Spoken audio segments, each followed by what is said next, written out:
نحمدہ و نصلی علی رسولہ الکریم، اما بعد فاعوذ باللہ من الشیطان الرجیم، بسم اللہ الرحمن الرحیم، ربی اشرح لی صدری ویسر لی امری واحلل عقدۃ من لسانی یفقہوا قولی۔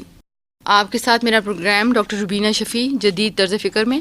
پچھلے پروگرام میں ہم نے بات کی تھی روحانی صحت کے متعلق، آج ہم بات کریں گے جسمانی صحت کے متعلق۔ جسم انسان کے لیے ایک خوبصورت چیز اللہ نے بنائی اور ایک اظہار کی چیز بھی ہے۔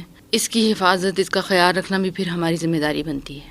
اسی کے اندر ہمارے سے پوچھے جانے والے تمام آرگنز موجود ہیں، آنکھ، ناک، کان، دل، سب کا سب اس جسم میں موجود ہے۔ لیکن یہ جسم ہم سے کیا ڈیمانڈ کرتا ہے، اس کے ساتھ ہم کیسے معاملہ کریں؟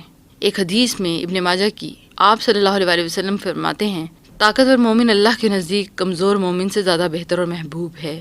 بات یہ ہے کہ جو شخص کمزور ہو، بیمار ہو اور اس کا جسم بھی کمزور اور بیمار ہو، ایسے انسان کی زندگی بہت بے رونق، حسرت و یاس کا نمونہ ہوتی ہے، جبکہ صحت مند اور مضبوط جسم والا انسان زندگی کے ولولوں، امنگوں اور پرمسرت لمحوں سے بھرپور فائدہ اٹھاتا ہے۔ مومن کے لیے طاقتور ہونا ضروری اور پسندیدہ سمجھا گیا ہے تاکہ وہ زندگی میں ہر وقت مجاہدانہ کارکردگی کے لیے خود کو تیار رکھ سکے اور دینی فرائض کی ادائیگی کی خاطر اپنی جسمانی قوتوں کو غیر ضروری اور بے مقصد مشغلوں میں ضائع نہ کرے۔ سیدنا ابو ہریرہ سے روایت ہے کہ رسول اللہ صلی اللہ علیہ وسلم نے فرمایا، بہترین زندگی اس شخص کی زندگی ہے جو اپنے گھوڑے کی باگیں تھامے اللہ کی راہ میں اس کو اڑاتا پھرے، جہاں کسی خطرے کی خبر سنی گھوڑے کو اسی سمت دوڑا دیا، فی سبیل اللہ قتل اور موت سے ایسا بے خوف ہو گویا اس کی تلاش پہ ہے۔ مسلم۔ یعنی یہ ہے ہمارے دین کی ایک ڈیمانڈ، مجاہدانہ ڈیمانڈ۔ اور آپ ذرا سوچئے، نیت بہت خالص ہو، جذبہ بہت زیادہ ہو اور جسم میں جان ہی نہ ہو، تو یہ کیسے ہو سکتا ہے کہ ہم اس کام کو کر سکیں جو کام اللہ کا ہم سے مطلوب ہے کہ ایک شخص مجاہدانہ زندگی گزارے، اس کے گھوڑے کی جو باگیں ہیں اس کے ہاتھ میں، اور وہ ہر وقت گیٹ ریڈی۔ یہ ذرا ایک پوزیشن سوچ کر دیکھیے کہ ایک مجاہد جب میدان جہاد میں جاتا ہے۔ افسوس کہ آج ہمیں یہ ساری سچویشن شاید نظر نہیں آتی۔ اگر اس کو امیجن کرنا چاہتے ہیں تو بہت سارے جو ہمارے ملکی اور قومی اس قسم کے مناظر فوج کے ذریعے سے دکھائے جاتے ہیں، تو وہ بھی ہماری امیجنیشن کو اسٹرانگ کرنے کے لیے کافی ہے کہ مجاہد کا جو سچویشن ہے وہ کیا ہے کہ وہ ہر وقت تیار ہے۔ وہ ڈاکٹرز کے لیے، ہمارے لیے ہاسپٹلس میں کہتے ہیں نا کہ آن کال، تو وہ والی سچویشن، وہ پوزیشن، یہ پوزیشن ہر مومن کو سنبھالنی ہے۔ اب دیکھیں، اسی طرح سے اگر اس کی مثال سوچئے کہ عورتوں کے لیے دیکھا جائے تو شوہر کی ساری جائز کاموں میں جو اس کی اطاعت کرتی ہے، رضامندی کی تلاش کرتی ہے، موافقت کی کوشش کرتی ہے، یعنی اس کو پسند آنے کی سارے کام کرنے کی کوشش، گھر کی دیکھ بھال کرتی ہے، بچوں کو لک آفٹر کرتی ہے، اور بچوں کی تربیت بھی اس طرح سے کرتی ہے کہ دنیا اور آخرت دونوں میں کامیاب ہوں۔ آخرت کے لیے بھی ان کی پرورش جو ہے مستعد رہنا یعنی پسندیدہ قرار دیا گیا ہے۔ بہرحال جسمانی صحت برقرار رکھنے اور بیماریوں سے بچنے کے لیے ہم پریکاشنری طور پر جو پریکاشنز استعمال کرتے ہیں اور پرہیز ہمیں آج کی سائنس جو بتاتی ہے، وہ 1400 سال پہلے اگر آپ صلی اللہ علیہ وسلم کے بتائے ہوئے طریقہ زندگی پر، اسوہ حسنہ پر زندگی گزاریں تو ہمیں معلوم ہو جائے گا کہ آپ کی ایک عادت بھی ایسی نہیں تھی جو انسان کی صحت کی خلاف ہو، اس کی جسمانی صحت کو کسی طرح سے نقصان پہنچائے، بلکہ آج جتنی بھی ریسرچز ہیں وہ آپ صلی اللہ علیہ وسلم کی سنتوں کو پروو کر رہی ہیں کہ آپ صلی اللہ علیہ وسلم نے جو کچھ کیا، سائنس یہ کہتی ہے کہ اس طرح کریں گے تو یہ فائدہ صحت کو ہوگا، یہ کریں گے تو یہ فائدہ صحت کو ہوگا۔ لیکن بات یہ ہے کہ ہم سائنس کے کہنے میں تو بات کو مان جاتے ہیں، لیکن اگر مسلمان ہونے کے ناطے سے ہم وہ بات اپنے نبی کے کہے ہوئے ہوتے ہی مان جائیں تو آخرت بھی مل جائے گی اور دنیا تو ملے گی۔ مشکل نہیں ہے، آخرت کی کامیابی مشکل نہیں ہے، اس کو ہم نے مشکل بنا لیا ہے۔ دنیا کو آخرت کے لیے فوکس کر کے جینا، آخرت اورینٹڈ ہو کر جینا، دنیا کو آخرت کا پھل بنا دیتی ہے۔ اس لیے اس جسم کا جو خیال ہوگا، جب ایک شخص یہ سوچے گا کہ میرا جسم صحت مند ہوگا تو میں نماز خشوع کے ساتھ، میں روزہ بہتری کے ساتھ، میں حج اور زکوٰۃ، ظاہر مال بھی تو جسم سے کماتا ہے نا، طاقت سے کماتا ہے، جب وہ باہر نکلتا ہے ریسورسز تو وہ خود کرے گا، باقی اس میں اثر تو اللہ ڈالے گا۔ لیکن اب پھر یہ تمام کی تمام چیزیں جو ہوں گی اس کو فائدہ دیتی ہیں، لیکن اگر اس کا جسم ہی کمزور بیمار ہو جائے تو مثال کے طور پر کسی کے پاس بہت پیسہ ہو لیکن وہ کھانا کھا ہی نہیں سکتا، اس کی ایسی بیماریاں لگ گئی ہیں کہ اس کی زندگی جو ہے وہ مایوسی کے ساتھ گزر رہی ہے، تو اس کو کوئی نعمت بھی فائدہ نہیں دیتی۔ اس لیے صحت بہت بڑی نعمت ہے اللہ کی، اور اس کو نعمت سمجھنا چاہیے۔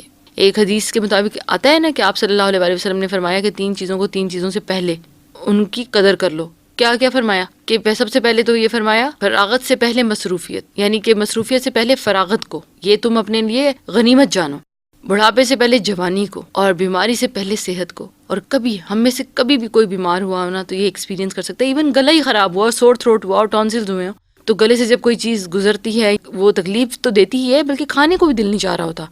لیکن اگر ہم یہ دیکھیں کہ جب ہم صحت مند ہو کر اسی کھانے کو کھا رہے ہوتے ہیں تو ایک ایک نوالا مزہ دے رہا ہوتا ہے.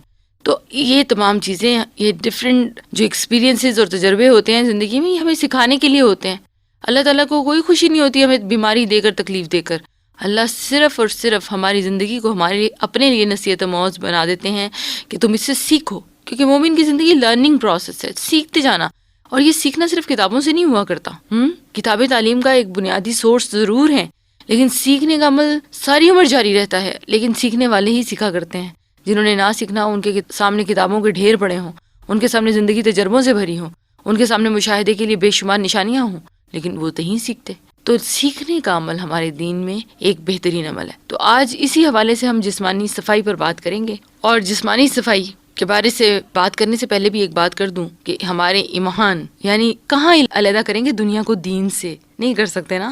صفائی نصف ایمان ہے. سب سے پہلے یہ شروع کہاں سے کرنی ہے؟ اپنے آپ سے، اپنی اپیرنس، اپنے جسم سے، لباس سے اور استعمال کی ہر چیز کو صاف رکھنا، غسل اور طہارت کرنا. اب آپ دیکھیں کہ ایک مسلمان جب دن میں 5 دفعہ وضو کرتا ہے، مسواک کرتا ہے، وضو میں سر کا مسح کرتا ہے، انگلیوں اور داڑھی کا خلال کرتا ہے، تو اس شخص کی صفائی دن میں کیسی ہو گئی؟ آپ صلی اللہ علیہ وآلہ وسلم نے فرمایا کہ ایسا مومن جو دن میں 5 دفعہ وضو کرتا ہے، اس کا معاملہ ایسا ہے جیسے اس کے گھر کے باہر ایک ندی بہتی ہے اور وہ 5 دفعہ اس سے نہاتا ہے. اور اسی طرح ایک جگہ پہ فرمایا کہ اس سے گناہ اس طرح جھڑتے ہیں، یعنی گناہ صغیرہ وضو کے دوران میں، جس طرح خزاں کے موسم میں درخت کے پتے. تو آپ دیکھیں اس طریقے سے ہماری جسمانی صفائی بھی وضو کرتا ہے اور روحانی صفائی بھی کرتا ہے. ویزیبلی جو صفائی ہمیں نظر آتی ہے کہ ہم جرمز سے، بیکٹیریا سے، وائرسز سے بچ رہے ہیں دھل کر، اور انویزیبلی ہمارے سارے چھوٹے چھوٹے گناہ، ہم نے غیبت کی، ہم نے جھوٹ بولا، ہم نے کوئی کسی کا دل دکھا دیا، ہرٹ کر دیا، کسی کا مذاق اڑا دیا، وضو کیا، ہاتھ کے گناہ، کان کے گناہ، ناک کے گناہ. اس لیے جب بھی وضو کریں تو سوچیں کہ میں اپنے گناہوں کو دھونے جا رہا ہوں، بلکہ اس کو باہر اپنے وال پہ نا، واش روم کے باہر دیوار پہ لکھ کے لگا لیں کہ میں وضو کرنے جا رہی ہوں، اپنے گناہوں کو دھونے جا رہی ہوں. تو جب شعوری طور پر وضو کریں گے تو وضو کرتے ہوئے ہر رکن کو ادا کرتے ہوئے دل کے اندر دونوں طرح کے جذبات جب ہوں گے، جو کہ انسان کے روحانیت پیدا کرنے کا بھی ایک ذریعہ بن جاتے ہیں کہ اللہ میرے گناہوں کو دھو دے گا. جب وشفل تھنکنگ، آپ کو پتہ ہے نا کتنی امپورٹنٹ ہے، انسان کو وشفل تھنکنگ جو ہوتی ہے وہ کامیابی کے راستے پہ بھی لگا دیتی ہے. اب آپ صلی اللہ علیہ وآلہ وسلم نے فرمایا کہ 5 صفات خصال فطرت میں سے ہے. فطرت ہے جو اللہ نے صرف انسان میں رکھی، جبلت جو ہے وہ اللہ نے انسان اور حیوان دونوں میں رکھی. 5 چیزیں ایسی ہیں جو فطرت میں رکھ دی ہیں. سب سے نمبر 1 ختنہ کرانا. یہ جو بچوں کا سرکمسیژن کراتے ہیں لڑکوں کا، مسلمان کے لیے ختنہ کرانا ضروری ہے. نمبر 2 زیر ناف بال مونڈنا، ٹھیک ہے، انوانٹیڈ ہیئر ریموو کرنا. نمبر 3 مونچھیں کاٹنا، یعنی مونچھوں کو بالکل ٹرمڈ رکھنا، ان کو جو ہے آپ صلی اللہ علیہ وسلم نے فرمایا یہ فطرت ہے. 4تھی چیز ناخن بڑھانا، اور 5ویں چیز بغل کے بال اکھیڑنا. اب آپ یہ دیکھیے کہ یہ 5 ایسے کام ہیں جن کو کرنا ہی کرنا ہے. اگر یہ نہ کیے تو اس صورت میں کیا ہو جائے گا؟ نسائی کی روایت ہے کہ یہ فطرت ہے. اب ہمارے ہاں اگر آپ دیکھیے تو ہم اکثر کن چیزوں کو فیشن سمجھتے ہیں؟ فطرت کے خلاف چیزوں کو فیشن سمجھ رہے ہوتے ہیں. اور ذرا سا ایک ایگزامپل دے کر میں سمجھانا چاہتی ہوں. مطلب جیسے ہمارے ہاں نیلز کو لمبا کرنا لڑکیوں کے اندر ایک بہت زبردست فیشن سمجھا جاتا ہے، بلکہ اس کے بغیر کوئی دلہن ہی نہیں لگ رہی ہوتی. جبکہ آپ صلی اللہ علیہ وسلم نے فرمایا کہ ناخن کاٹنا فطرت ہے، یعنی ناخن نہ کاٹے جائیں تو فطرت کے خلاف ہے. اب ذرا اس کو امیجن کریں، اگر زیر ناف بال کو یا انوانٹیڈ ہیئر کو یا جو چیزیں اللہ تعالیٰ نے باقی نبی صلی اللہ علیہ وسلم نے باقی فرمائی، ختنہ کروانا، مونچھیں کاٹنا یا بغل کے بال ریموو کرنا، تو یہ ساری چیزیں جو ہیں فطرت ہیں. تو ناخن بڑھانا جو ہے وہ کیسے فطرت میں آ سکتا ہے؟ اگر یہ 4 کام چھوڑ دیں تو ہم ایک انسان کو انسان نہیں سمجھیں گے، لیکن ناخن بڑھانے والے کو ہم انسان سمجھتے ہیں. ہم سمجھتے ہیں کہ یہ بالکل ٹھیک کر رہا ہے، یہ فیشن نہ کرے گا تو اس کا تو زندگی ناکام ہو جائے گی. ہمیں اپنے بارے میں سوچنا چاہیے کہ امیجنیشن میں لے کر آئیے کہ یہ تمام چیزیں جتنی، اس کا مطلب کہ ان کے اندر اگر ان کو بڑھایا جائے تو کتنا نقصان. اور امیجن کر لیجئے خطرے نہ کرا کے انوانٹیڈ ہیئر ریموو نہ کرنا یا مونچھیں نہ کاٹنے سے کیا ایک اپیئرنس آتی ہے. تو ناخن بڑھانے والے کے بارے میں سوچئے کہ جو اس فطرت کے کام کو نہیں کر رہا کاٹ کر، تو وہ کیا کر رہا ہے. تو یہ اللہ نے اللہ کے رسول صلی اللہ علیہ وسلم کے ذریعے سے ہماری رہنمائی فرمائی کہ تم ان چیزوں کو سیکھ لو. اب اس میں ایک بہت امپورٹنٹ آپ صلی اللہ علیہ وسلم کی جو سنت ہے وہ کیا ہے کہ مسواک کے بارے میں ہے. کہ مسواک کے بارے میں ایک تو یہ ہے کہ نہ صرف منہ کے تمام حصوں کو یعنی دانت، زبان، حلق، گلا، سانس کی نالی اور خوراک کی نالی کے ابتدائی حصے کے امراض کے لیے بے حد مفید ہے، بلکہ ایک دفعہ کسی نے بتایا کہ ان کو تھائرائیڈ کا پرابلم تھا، یعنی یہ جو نہیں ہوتا گلڑ، تھائرائیڈ کی جو بیماری ہوتی ہے، تو اس بیماری میں انہوں نے مسواک کو بہت اچھے طریقے سے کرنا شروع کیا اور بالکل زبان کے اندر تک حلق کے شروع میں، اور اس طریقے سے مسواک وہ کرتی اور اللہ تعالیٰ نے اپنی رحمت سے ان کو اس تھائرائیڈ کی بیماری سے نجات دے دی. اسی طرح سے ایک اور چیز جو آتی ہے، حدیث میں آتا ہے کہ مسواک منہ کی پاکیزگی اور رب کی رضامندی کا ذریعہ بھی ہے. امام شافعی کا قول ہے کہ ذہانت میں 4 چیزوں سے اضافہ ہوتا ہے. یعنی اگر ہم انٹیلیجنٹ ہونا چاہتے ہیں نا، ذہین ہونا چاہتے ہیں، ہم چاہتے ہیں کہ ہم اچھا پڑھیں، لائق ہوں، ہمارے بچے آگے بڑھیں، تو 4 چیزیں بتائی ہیں. اور وہ کیا ہے؟ فضول باتوں کو چھوڑ دو، انٹیلیجنس بڑھے گی. مسواک کرنا یعنی یہ بھی ذہانت کو بڑھاتی ہے. تیسرا، نیک لوگوں کی مجلس میں بیٹھنا. اور چوتھا، علماء کی مجلس میں بیٹھنا، یعنی صالحین اور علماء کی مجلس میں بیٹھنا ذہانت میں اضافہ کرتی ہے. کتنی خوبصورت بات.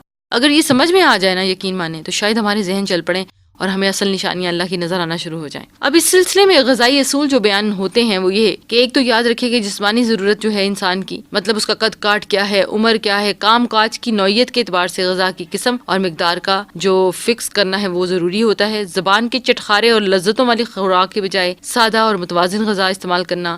بھوک لگنے پر کھانا شروع کریں اور کچھ بھوک رہتی ہے اور کھانا چھوڑ دیں. اور اس پر ایک مسنون عمل یاد رکھنا چاہیے کہ اللہ کے نبی کا جو ترمذی میں روایت بیان کی گئی کہ 1/3 حصہ کھانا، 1 حصہ پانی اور 1 حصہ سانس کے لیے خالی رکھنا چاہیے. رسول اللہ صلی اللہ علیہ وسلم نے ایک شخص کی ڈکار کی آواز سنی تو فرمایا، اپنی ڈکار کم کرو، اس لیے کہ قیامت کے دن سب سے زیادہ بھوکا وہ ہوگا جو دنیا میں زیادہ پیٹ بھرے گا.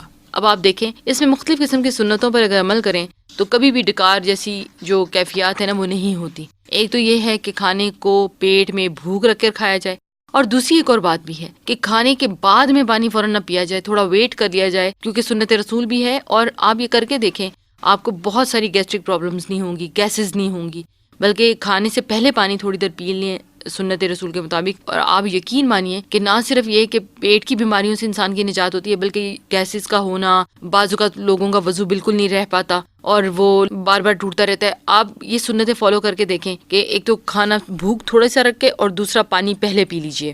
اور پوسچر میں بھی اگر بیٹھنے کے سنت اپنائیں گے تو انشاءاللہ یہ سنتیں ساتھ، یعنی کھانا کانٹینٹ جاتا ہی پیٹ میں اتنا جتنے کی ضرورت ہوتی ہے، تو انشاءاللہ آپ دیکھیے گا کہ بہت ساری پیٹ کی بیماریاں جیسے یہ گیسٹرک اریٹیبلٹی، یہ IBS جن لوگوں کو زیادہ ہوتا ہے، یہ تمام چیزیں جن کو ہو رہی ہوتی ہیں نا پیٹ کی بیماریاں، تو یہ اس کے لیے بہت زیادہ جو ہے افیکٹو عمل ہے. سنت رسول پر چلیں تو یہ بیماریاں نہیں ہوں گی. ہیپاٹائٹس جیسی بیماریاں جس میں کھڑے ہو کر پانی نہ پئیں تو کبھی بھی جو ہے لیور کی سوزش اور اس طرح کے مسائل نہیں ہوں گے انشاءاللہ. اسی طرح سے آپ یہ دیکھیے کہ کھانا ہمیشہ دائیں ہاتھ سے کھانا ہے. یہ میں نے پہلے بھی ایک پروگرام میں بہت کلیئر کی تھی باتیں. اور ایک دفعہ آپ صلی اللہ علیہ وسلم نے فرمایا تھا کہ کوئی شخص نہ بائیں ہاتھ سے کھانا کھائے اور نہ ہی کچھ پیے، کہ بائیں ہاتھ سے کھانا کھانے پینا شیطان کا طریقہ ہے. اور دوسری بات، شیطان اس میں شامل ہو جائے گا. ظاہر ہے ایک حدیث کے مطابق یہ بھی آتا ہے کہ جب کوئی شخص لیفٹ ہینڈ سے کھانا کھاتا ہے یا پیتا ہے تو شیطان کہتا ہے کہ لو مجھے اس کے گھر میں جگہ مل گئی اور مجھے اس کے گھر میں کھانا مل گیا، یعنی اس کو ریزیڈنس، آپ اس کو گیسٹ بنا لیتے ہیں اپنا. اب آپ سوچ لیجئے کہ شیطان کو گیسٹ بنانا ہے یا رحمان کے ساتھ دوستی کرنی ہے. تو یہ چھوٹی چھوٹی باتیں ہیں، لیکن اکثر آپ دیکھیے کہ ہم ان پہ غور نہیں کر رہے ہوتے. کئی دفعہ ایسا ہوتا ہے کھانا رائٹ سے کھا رہے ہیں، لیفٹ سے پانی پی رہے ہیں. اب سینڈوچ رائٹ سے کھا رہے ہیں، لیفٹ سے چائے پی رہے ہیں. نوالا رائٹ سے بنایا ہوا ہے، لیفٹ سے کھیرا کھا رہے ہیں، سیلڈ کھا رہے ہیں. تو یہ تھوڑی سی احتیاط اور لگاتار ویجیلنس کی ضرورت ہے. یہ باتیں آنی امپورٹنٹ نہیں ہے. آج بہت سارے لوگ یہ کہتے ہیں نبی صلی اللہ علیہ وسلم کی یہ باتیں فالو کریں، کئی لوگ اس بات کو اہمیت نہیں دیتے. لیکن آپ یقین کریے اللہ تعالیٰ نے کوئی بھی چیز جو ہمارے لیے دنیا میں بھیجی آپ صلی اللہ علیہ وسلم کے ذریعے، اس میں خیر کے سوا کچھ نہیں ہے. یقین کر لیں جتنے بھی تعلیم یافتہ ہیں، ایجوکیٹڈ ہیں، لیکن یہ ساری باتیں اس لیے نہیں ہے کہ سائنٹیفک ریسرچز آ گئی ہیں اور اب ہم مان لیں گے آپ کی بات کو، لیکن آپ کی بات ماننا تو ہمارے لیے ہے ہی ضروری، ہمارے ایمان کا حصہ ہے. لیکن اگر ہم آج اس کو پروف کے ساتھ بھی دیکھ لیتے ہیں تو ہم فردر دوسرے لوگوں کو کنونس کرنے کے لیے یہ باتیں ہیں، ان کو دین کی طرف بلانے کے لیے یہ باتیں ہیں. لیکن اگر ہم نے آج ان باتوں کو ان امپورٹنٹ سمجھ دیا تو کیسے ہوگا کہ ہم اس دین کو آگے پھیلائیں اور دوسروں کو اس طرف بلائیں، جبکہ ذمہ داری اب ہماری ہے. اب کسی اور نبی نے نہیں آنا، حضرت عیسیٰ آئیں گے تو وہ بھی اس اسلام کو ہی پھیلائیں گے. تو کھانے سے پہلے بسم اللہ پڑھنا، پانی اور دیگر مشروبات بیٹھ کر پینا، یعنی یہ نہیں کہ پانی بیٹھ کر پینا تو روح افزا کھڑے ہو کر پی لیں، ہر چیز لیکوڈز ہے جو بھی ہے بیٹھ کر پینا. تیسری بات اس میں دیکھیے کہ دیکھ کر پینا، 3 سانس میں پینا. دیکھ کر پینا مطلب جب دیکھیں گے کہ کوئی اس میں کوئی گند تو نہیں ہے، کوئی ایسی چیز تو ویزیبل نہیں ہے کہ پانی نہیں پینا چاہیے. اور 3 سانس میں پینا. اور اس میں سانس لینے کا طریقہ یہ نہیں ہے کہ گلاس کے اندر ہی سانس لیتے چلے جائیں. پانی کا گھونٹ پیا، سانس باہر لیا، پھر دوسرا اور پھر تیسرا. اسی طرح سے کبھی بھی پینے کی چیزوں میں پھونک نہیں مارنی. بعض اوقات ہم گرم گرم کوئی چیز پی رہے ہوتے ہیں نا تو پھونک کے ساتھ مار رہے ہوتے ہیں، پھونک نہیں مارنی.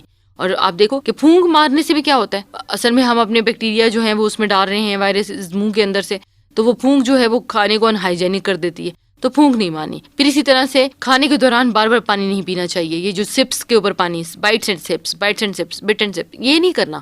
کیونکہ یا پہلے پانی پی لیں، یا اگر بیچ میں فرض کریں بعض اوقات ایسے ہوتا ہے کہ ضرورت پڑ جاتی ہے تو تھوڑا سا پانی پی لیا. لیکن اب یہ نہیں کہ ہر سپ پانی ساتھ پانی رکھا، یہ نہیں کرنا. بہت زیادہ ٹھنڈا پانی نہیں پینا چاہیے اور بہت زیادہ گرم مشروبات بھی نہیں پینے چاہیے، کیونکہ ان دونوں کو اس طرح سے استعمال کرنے سے بھی جو ہے وہ صحت کے لیے نقصان دہ چیزیں ہیں. آپ بعض اوقات دیکھیں آپ بہت گرم مشروب پیتے ہیں اور جا کے دانت جو ہے آپ کو بعد میں ٹھنڈا ایک دم پی لیتے ہیں تو آپ کے دانت ٹھنڈے گرم ہو جاتے ہیں، آپ کتنے بیزار ہوتے ہیں. یہ چیز ابھی صحت کی باقی میں مسائل تو بات کی بات ہے، وہ تو پھر بہت لمبی بات ہو جاتی ہے، بیماریوں پہ ڈسکشن کریں. لیکن صرف ایک اتنی سی بات بتا رہی ہوں کہ دانتوں کا گرم ٹھنڈا ہونا جو ہے اکثر ہمارے معمولات سے ڈیل کر رہا ہوتا ہے کہ ہم جلد بازی سے کام لیتے ہیں، گرم گرم کھانا کھا رہے ہوتے ہیں، ٹھنڈا پانی پی لیتے ہیں.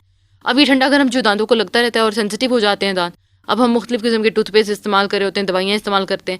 حالانکہ صرف اور صرف اگر تھوڑی سی جلد بازی پہ کنٹرول کر لیا جائے تو یہ معاملہ جو ہے وہ بڑا اچھے طریقے سے رفع ہو سکتا ہے. پھر اسی طرح سے غیر قدرتی چیزیں جو ہیں جن کے اندر کیمیکلز ملے ہوتے ہیں، اجزاء ملے ہوتے ہیں، بنے ہوئے مشروبات کو عادت نہیں بنانا چاہیے، یعنی بہت ہیبیچول. اب ہمارے ہاں آپ دیکھیں بہت افسوس سے کہنا پڑتا ہے کہ اسپیشلی ہم اکثر پڑھے لکھے لوگ ہی جو پڑھے لکھے ہوتے ہیں یا پڑھے لکھے نہ بھی ہوں، تو یہ جو ہم بوٹلز اپنے بچوں کو، ڈرنکس ہر طرح کے اور رنگ برنگے قسم کے جوسز ڈبوں میں پیک، اور یہ ساری بوتلیں، اب یہ چیزیں صحت کے لیے نقصان دہ. آج ریسرچز نے یہ پروو کیا ہے اگر آپ کے بچے بہت ہائپر ہو رہے ہیں، اگریسو ہو رہے ہیں، زیادہ غصے میں رہتے ہیں، کوئی بات نہیں مانتے، تو آپ ان کی ڈائٹ پر ذرا غور کریں. کہیں وہ چاکلیٹس، کینڈیز اور اس طرح کے کیمیکل شدہ چیزیں تو نہیں پی رہے کھا رہے. اب اٹھتے سار بچہ جو ہے وہ پیپسی منہ میں لے کر پی رہا ہے، اور وہ بچہ کبھی بھی یاد رکھیے نارمل روٹین پہ نہیں ہو سکتا، کیونکہ یہ چیزیں اندر جا کے ایک فساد پیدا کر دیتی ہیں. تو ان چیزوں کو عادتیں نہیں بنانا، ان چیزوں سے بچنے کی کوشش کرنی ہے. یہ صحت کے لیے اچھی نہیں ہے. نشہ آور اشیاء کھانے یا پینے سے مکمل طور پر بچنا چاہیے. کسی بھی قسم کے ایڈکشن جو ہے وہ اسلام میں جائز نہیں ہے. چائے اور کافی کا غیر ضروری استعمال نہیں کرنا چاہیے. یعنی اب یہ نہیں کہ ہر دن جی میں دن میں 12 کپ چائے پیتا ہوں یا کافی پیتا ہوں، ٹھیک ہے پئیں، یہ بات نہیں ہے کہ یہ حرام، میں یہ بات نہیں آپ سے کری، لیکن نیوٹریشس ہونا ضروری ہے نا چیزوں کا. صحت کے لیے صحت مند ہونا، صحت مند کر دینے والی چیزیں ہونا. پھر اسی طرح وقت پر کھانا کھانا، اور پھر اس کے علاوہ جوش ٹھنڈا ہونے پر کھانا کھانا. یہ نہیں کہ بہت آپ ہائپر ہوئے میں اور آپ ایک دم سے کھانا شروع کر دیتے ہیں، اس سے دل پر بہت برا اثر پڑتا ہے. غصے میں کھانا کھانا، آپ کو پتہ ہے انجائنا کے جو مریض ہوتے ہیں وہ کھانا بہت تیزی سے نہیں کھا سکتے. بعض اوقات ان کو صرف کھانا تیزی سے کھانے سے یا کھانا جلدی جلدی کھانے سے ایک دم سے انجائنا کی پین ہونا شروع ہو جاتی ہے. تو وہ کھانا بھی سوچ سوچ کے کھاتے ہیں، دل کی ایک خاص قسم کی درد ہوتی ہے. اسی طرح سے گرم غذا کو سرد کے ساتھ اور تازہ کو باسی کے ساتھ ملا کر نہیں کھانا چاہیے. یعنی یہ جو ہم لوگوں نے اپنے لیے اکثر ڈشز بنائی ہوتی ہیں کہ کمبینیشنز ٹھنڈے گرم کی، یہ نہیں. یہ مطلب ٹیمپریچر کا بھی بہت ایفیکٹ ہوتا ہے ہماری انٹسٹائنس کے اوپر، ہماری اسوفیگس کے اوپر، ہمارے کھانے کے پورے نظام کے اوپر. پھر اسی طرح سے سبزیاں ہوں گئی، پھل ہو گئی، ان کو دھو کر کھانا چاہیے. پھر ایک بات کھا پی کر الحمدللہ کہنا چاہیے. الحمدللہ الذی اطعمنا وسقانا وجعلنا من المسلمین. پھر مٹی کھانے سے پرہیز. جو بچے مطلب مٹی کھاتے ہیں، بعض عورتیں مٹی کھاتی ہیں پریگننسی کے اندر، نہیں کھانی، اپنے آپ کو روکنا ہے. یہ تو نفس کو، خواہشات کو اعلان نہیں بنانا ہوتا. پھر اسی طرح کھانے کے برتن کو ڈھانپ کر رکھیں. اسی طرح کچن کی صفائی کا خاص خیال رکھیں. یعنی جو چیز پھر یوز کریں، کبھی کاکروچز وغیرہ کا شک ہوتا ہے تو اس کو دھو کر استعمال کریں. اب اسی طرح سے ایک عربی کا مشہور مقولہ ہے، تغدا تمدا تعشا تمشا. دوپہر کا کھانا کھاؤ تو لیٹ جاؤ، رات کا کھانا کھاؤ تو چہل قدمی کرو. After lunch rest a while, after dinner walk اے مائل. ٹھیک ہے نا. یعنی دوپہر کو جب کھانا کھا لیا تو تھوڑی دیر سونا، تھوڑی دیر ہلکی سی نیند لے لینا، یا اگر نیند نہیں بھی آتی تو آنکھیں بند کر لینا تھوڑی دیر. یہ کلولہ جو ہے یہ صحت کے لیے بہت اچھا ہے. اور رات کے کھانے کے بعد واک کرنا. اور یہ آج، یہ 1400 سال پہلے آپ صلی اللہ علیہ وآلہ وسلم نے بتایا تھا، لیکن آج اگر ہم دیکھیں تو یہ چیزیں آج پروو کرتی ہیں اور ہمیں بتاتی ہیں کہ اس اصول کو جو اپنا لیتا ہے، وہ جو روزانہ ہلکی پھلکی ورزش اور نماز فجر کے بعد تازہ ہوا میں گہرے سانس لیتا ہے، وہ شخص بھی بیماریوں سے بچا رہتا ہے. نبی کریم صلی اللہ علیہ وآلہ وسلم نے فرمایا، اللہم بارک لی امتی فی بکوریہا. اے اللہ میری امت کے لیے صبح سویرے اٹھنے میں برکت دے. رات کو جلدی سونا اور صبح جلدی جاگنا ایک عبادت گزار مسلمان کے لیے خود بخود عادت ہو جاتا ہے. کیونکہ ظاہر ہے جب اس نے فجر پڑھنی ہے تو وہ رات کو جلدی سونے کی کوشش کرے گا، اور اگر وہ تہجد بھی پڑھنا چاہتا ہے تو ظاہر ہے اپنی نیند کو اور بھی بیلنس کرے گا۔ تو یہ جو طریقہ ہے آپ صلی اللہ علیہ وسلم کا، رات کو جلدی سونا اور صبح جلدی اٹھنا، اور پھر یہ کہ اکثر یہ بھی دیکھا گیا سنت میں یہ بھی ہے بخاری کی روایت میں کہ سونے سے پہلے وضو کر لو، تو یہ تمام چیزیں جو ہیں یہ ہمارے لیے بہت بینیفیشل ہیں صحت کے حساب سے۔ اور ایک حدیث سے پتہ چلتا ہے کہ آپ صلی اللہ علیہ وسلم نے صبح کے اٹھنے پہ بہت ترجیح دی۔ اور آپ کو میں یہ بھی بتاتی چلوں یہاں پر اس سے ریلیٹڈ، چونکہ ڈاکٹر ہوں اس لیے ڈاکٹری کی بات کیے بغیر بھی نہیں رہتی ہوں، کہ گروتھ ہارمونز جو ہوتے ہیں نا ہمارے، وہ ارلی ان دا مارننگ ہمارے جسم سے نکلتے ہیں۔ جو لوگ اپنی صبح کی نیند کو قربان نہیں کرتے، مطلب اکثر ایسا ہوتا ہے کہ فجر کے بعد دیر تک سوتے رہنا، 10 بجے اٹھنا، 10:30 11 بجے اٹھنا، یہ چیزیں صحت کی خلاف ہیں۔ دیکھیں یہ آج ہمارے لیے کافی مشکل ہو جاتے ہیں ایشوز، لیکن گروتھ ہارمونز جتنے بھی نکلنے ہوتے ہیں نا، جو گروتھ ہارمونز آپ کو پتہ ہے نا جو ہمارے جسم کی تمام چیزوں کی گروتھ کروا رہے ہوتے ہیں، ہر چیز صحت کے حساب سے جو ہمارے لیے نشو نما دینے والی اس کو بڑھا رہے ہوتے ہیں، وہ ہارمونز ریلیز نہیں ہو پاتے پوری طرح سے جو لوگ ان ٹائمنگز میں سوئے رہتے ہیں۔ اکثر ہم دیکھتے ہیں کہ بزنس اورینٹڈ جو لوگ ہوتے ہیں وہ راتوں کو بہت دیر سے سوئیں گے، صبح بہت دیر سے اٹھیں گے۔ دیکھیں بزنس ہماری زندگی کی ضرورت ہے، لیکن بزنس ہماری زندگی نہیں ہے۔ کاروبار ہم نے زندگی گزارنے کے لیے کرنا ہے، لیکن کاروبار کے لیے زندگی کو تباہ نہیں کرنا۔ تو بزنس جو بھی ہے روٹین تو مسلمان والی ہونی چاہیے نا، ہاں، اور یہ کیا جا سکتا ہے۔ رازق اللہ کی ذات ہے، جب اللہ کے نبی کی سنت پر عمل کر کے اپنے بزنس ٹائمنگز کو آپ ایڈجسٹ کریں گے۔ دکاندار ہیں فار ایگزامپل، آپ کہتے ہیں گاہک آتے ہی رات کو 11 بجے کے بعد ہے، آپ اپنی دکان صبح کھولیں، دن کے وقت کھولیں۔ جب آپ لوگ دکان نہیں صبح کے وقت کھولیں گے تو گاہک رات کو 11 بجے آ کے کیا کریں گے؟ دکانوں کے دروازوں پہ کھڑے ہو جائیں گے، آٹومیٹیکلی وہ سسٹم ختم ہو جائے گا۔ لیکن آج کیا ہوتا ہے کہ ہم سمجھتے ہیں کہ ہم سب ان لوگوں کے مطابق اپنی زندگی بدل لیں جو سب اللہ کے خلاف طریقے پر چلتے ہیں۔ ایسا کیوں نہیں ہو سکتا کہ ہماری زندگی ایسی پکی اور مضبوط مومن کی طرح ہو کہ دوسرے ہمارے مطابق زندگی کر لیں؟ لیکن ہم کمزور ہو جاتے ہیں جی، اسی لیے تو مجھے آج کل بزنس میں بڑا لاس ہو رہا ہے، کیونکہ رات کو تو میں دکان جلدی بند کر لیتا ہوں، لوگ تو آتے ہی رات کے وقت ہیں۔ یہ طریقے ہم نے خود سوچ لیے۔ برکت صبح کے وقت ہے، ارلی ان دا مارننگ۔ اب سویرے سویرے جو ہے اٹھے گا اور صبح اپنا کام شروع کرے گا، برکت تو اس ٹائم میں تھی، اللہ کے نبی نے دعا اس وقت کے لیے کی تھی، اس کو چھوڑ دیا، اور رات کو جو سونے کا ٹائم تھا اس ٹائم پر جاگ رہے ہیں۔ تو اپوزٹ روٹین بنا لی نا۔ اب بتائیں دن کی شروعات آغاز ہی اپوزٹ روٹین سے ہوئے گا تو کیا آپ صلی اللہ علیہ وآلہ وسلم کی دعائیں ہمیں لگ جائیں گی؟ سوچیں، یہ سوچنے کا وقت ہے، لمحہ فکریہ ہے۔ اس وقت امت مسلمہ اور پوری دنیا اگر آپ دیکھیں تو ہم سب جانتے ہیں کہ ہم کسی نہ کسی طرح ہلاکت کے دہانے پر آ کھڑے ہوئے ہیں، اور بہت احساس ہوتا ہے اس بات کا کہ ہر نشانی، ہر علامت ایسے ظاہر ہوتی جا رہی ہے کہ قرب قیامت جو ہے وہ بہت سامنے نظر آ رہے ہیں۔